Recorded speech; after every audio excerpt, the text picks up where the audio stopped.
Hello, welcome to the Gab and Juls show. We are split again today. I'm here in London on my own in the studio. Gabby is not here because he's still in Philadelphia in the US covering the Club World Cup for ESPN. Again today, Gabby, we've got so much going on, even outside of the Club World Cup, with some transfers, some other stories. Our friend John Textor obviously features in the show again today. But we wanted to start with Chelsea Flamengo because we felt, a lot of things to talk about in this game. Yeah, absolutely, Jules. There's a ton to talk about, and I was at this game, which of course adds to it. I think what's interesting here, and I think it's inescapable if we just step back more broadly. The Brazilian teams have done extremely well in this Club World Cup so far, and really there was a vibe going into Chelsea against Flamengo. Um, Philadelphia pretty much taken over by Flamengo fans. And they obviously made the most noise in the stadium and whatever else. And I mean, I spoke to somebody from Chelsea who said, look, this is going to be an away game today. And it felt that way. Chelsea taking the lead against the run of play and then pretty much collapsing after the break, Jules. Yeah, I thought they were never really in that game, which was strange. And we kind of knew what Flamengo would do. They keep the ball so well. They've got Jorginho now, who's just arrived from Arsenal, dictating the play. And it just didn't really work out for Chelsea. Maresca saying that he wanted to try something new in this game, which we saw, a more direct style towards the lap who started. And Nico Jackson was on the bench, and we can get to his case a little bit later. Cole Palmer a bit more on the right, I guess, to be closer to the lab. There was a Kukureya in a normal left back position and not inverted or not higher up on the pitch in the half space on the left. And it just never worked. At least, Gab, I think it's good for him to try things here in his competition. They will still qualify because this was only the second game and they already won the first game. So I expect them to qualify. But probably what he tried didn't really work out. So we might never see it again, right? Yeah, or at least try it elsewhere. I mean, this whole trying thing, we've seen Palmer play on the wing before. We've seen Kukureya play. We haven't seen this combination with the lap. But when we talk about trying things, we need to be very, very clear. This is Chelsea's best 11 out there. It was the best 11 that was available to him. Anyway, I mean, we can debate Madueke. I actually thought that, he moved Palmer to have an extra midfielder in there, possibly with Enzo, although Enzo ended up playing further up the pitch. Precisely because Flamengo keep the ball well. But that all kind of went to pot. And I'll tell you what, Jules, what impressed me about Flamengo, and it's very obvious in the games, is this is a really accomplished team. And we know this because we know logically they play in Brazil and South America in front of packed houses. But this is a team that's filled with veterans, people who've been there, who've done that, and they were in no means intimidated by Chelsea. And I don't want to say they're going to win it, but they certainly look like a team that's capable of winning it. Certainly the Flamengo fans who are out here, who bring so much enthusiasm, they're convinced they can win it. And I'll tell you what, all the big European clubs have problems. They all have issues. So I kind of feel like, why not Flamengo? Yeah, they've been really good. I mean, I'm not sure if this was Chelsea's strongest team when Malo Gusto played at right back and Reece James in midfield. I think there was a lot of other options for Maresca for a better team, and he just tried that and it didn't work out. The defending was horrendous on the two goals that were very similar from Flamengo, from Chelsea. Malo Gusto falling asleep, which we know he does defensively, set pieces, zonal marking, people not being picked up. There was a lot of stuff from a Chelsea point of view that were just not acceptable at this level. But for Flamengo, yeah, you're right. They've got the momentum. The big difference, which we've said from the beginning, is they are also halfway through the season. So fitness-wise, it's a massive difference compared to European teams who've had a break already, who are in this as much as this is a tournament that they want to win, but also as a kind of using it as a preseason too. And that makes a big difference, especially in the heat and the humidity that a lot of those games are playing under in the US. Yeah, a lot of coaches do this. I don't know how I feel about this preseason, late season argument when they're all going away afterwards, and then having another break. I'm talking about the European teams here. but you're right. Obviously, being mid-season form does have undoubtedly an impact. We haven't even mentioned Mr. Nico Jackson. I'm not going to be too hard on him because he did apologize afterwards. But man, that was stupid. Anyway, we're going to break this down further on the Gab and Juls podcast. All right, so we got to get the Nico Jackson situation out of the room. He comes on 4 minutes later. He gets himself sent off. We were talking off air, Jules. I give him a pass because not a pass. I'm not giving you a pass, but I can say, all right, you took ownership of it. You apologized for it. It was terrible. I'm assuming lesson learned. Move on. But you're not going to be quite as kind, I suspect, Jules. But he did the same after the Newcastle red card 2 minutes ago. That's right. Every time you're going to apologize and we say, oh, it's okay. That. We like you, so it's fine. No, it's not fine. You can apologize as much as you want. You can't do that. He's got more red cards than goals in his last 5 games. This is 2 red cards in 4 games. This is just not acceptable. You can't do that. And by the way, if it was, I don't know, clumsy or whatever circumstances that you could say, well, okay, it was a bit harsh from the referee or maybe. But if he wants the ball on that occasion, he can get the ball. He can get to the ball first. He doesn't even want the ball. He goes straight for the guy's leg. I'm sorry. I'm like this. For me, there's no being, I understand, it's okay, you apologize, let's be kind, let's understand his frustration because he was on the bench. None of that. This was an absolute disgrace tackle. It was dirty, and obviously let his team down. I suspect they might have actually lost that game anyway, but it was a bad situation. It leaves you with Delap really as your only, I suppose Mark you and Delap in this tournament.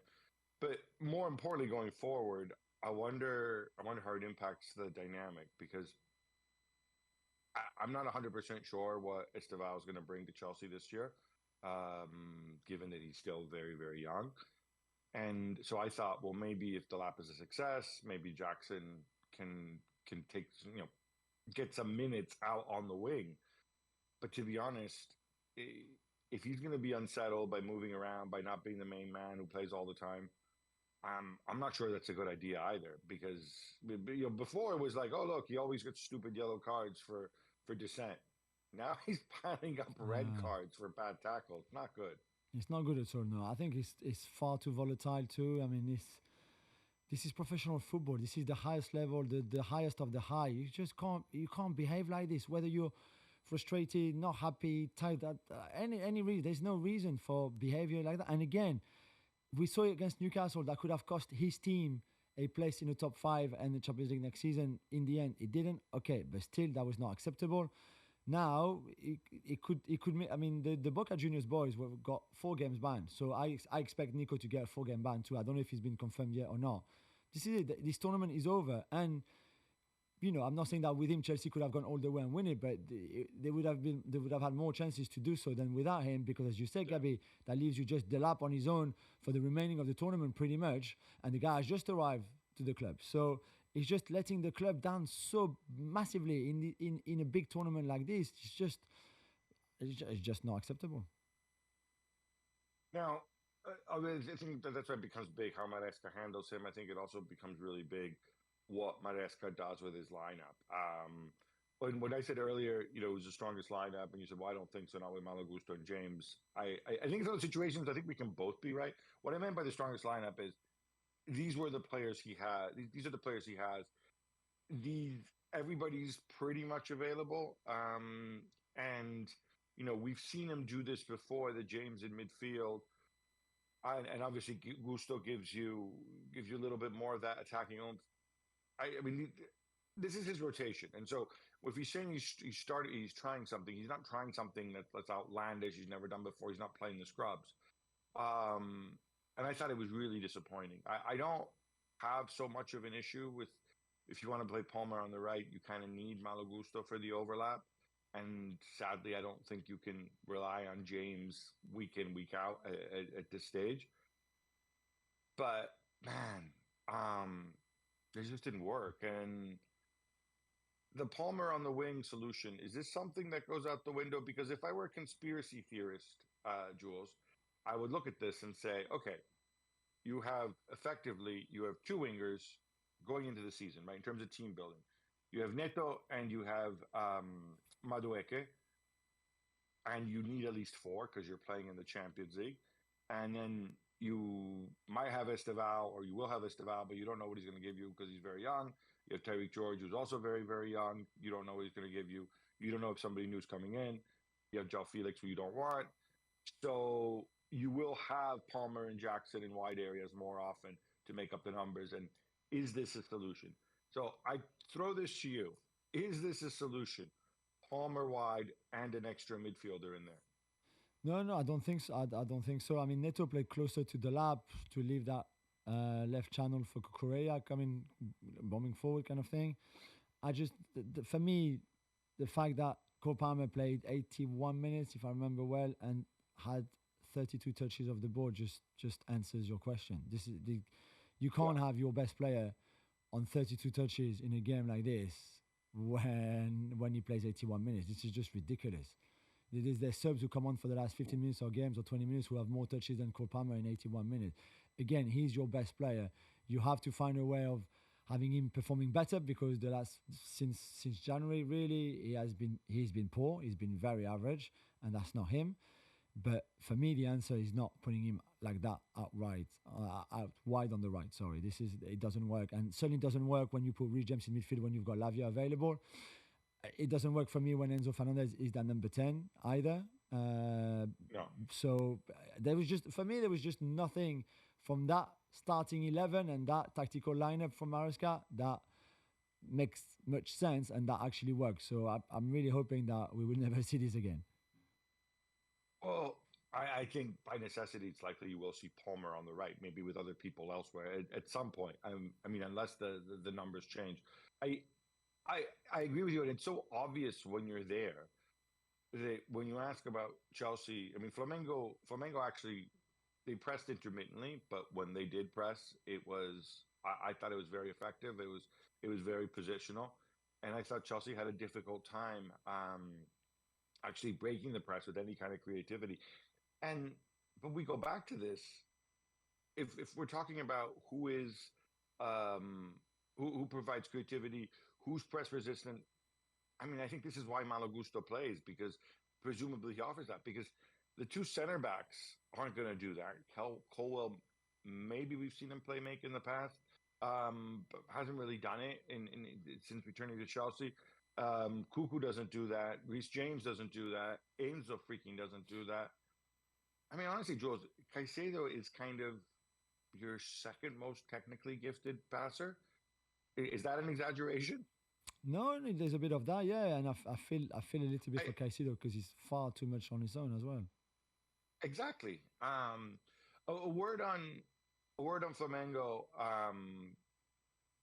How important is the experience angle to it? Because when we look at this, obviously there's a lot of technical ability, but I think we've said it before. I think other than Wesley, everybody else in this Flamengo side has played abroad outside of Brazil at some point of their career.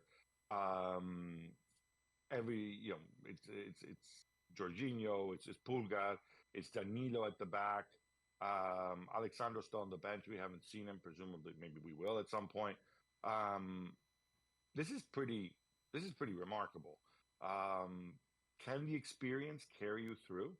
Yeah, I think it can add help, and not just the experience from European football, but also from this competition, albeit in the old format, because this is a team that has been there before and that has experienced those kind of moments, playing against teams from different countries and different culture, different style of football, and I think it helps. It really helps. Plus, they've got the support that you mentioned at the start of the show, Gavi. Plus, they are midway through the season, so they should be fitter than the teams that are just starting their kind of preseason for their season that will only start in 2 months' time or something. So they have a lot of things like other Brazilian clubs or Argentine clubs going for them in this tournament, and I think it's great to see, because we anticipated the Brazilian teams to be good, and we said the only teams that can compete with European clubs, we think, will be the Argentina clubs and the Brazilian clubs, and that's exactly what's happening. So it's great to see, and let's see how far they can go, whether it's Flamengo, Palmeiras, or others, and where they will be stopped and who will stop them. Final point on this preseason, postseason thing. Um, I've had the opportunity to talk to some people, and it is a bit of a mixed bag in terms of how they're approaching it. But this idea that they're treating it like a preseason, I think certainly the feedback I got was it's true in terms of trying different solutions, especially in the group stage. We'll get to City later where they make 11 changes. Um, but on the physical side, they're treating this. It's a little bit like the World Cup in the sense that they are they're not building up fitness for next year. Um, what I've been told is you can't really do that when then you lose the players for 3 weeks afterwards. So you can't in preseason you would normally increase the workload to build the base of fitness for the season. So they're kind of in uncharted territory, I guess, is what I'm doing. They don't want to push the players all the way the way you would with a World Cup or Euros or a summer tournament. At the same time, though, you can't really start building up the preseason fitness now, partly because you have competitive games and partly because then you have this longer break.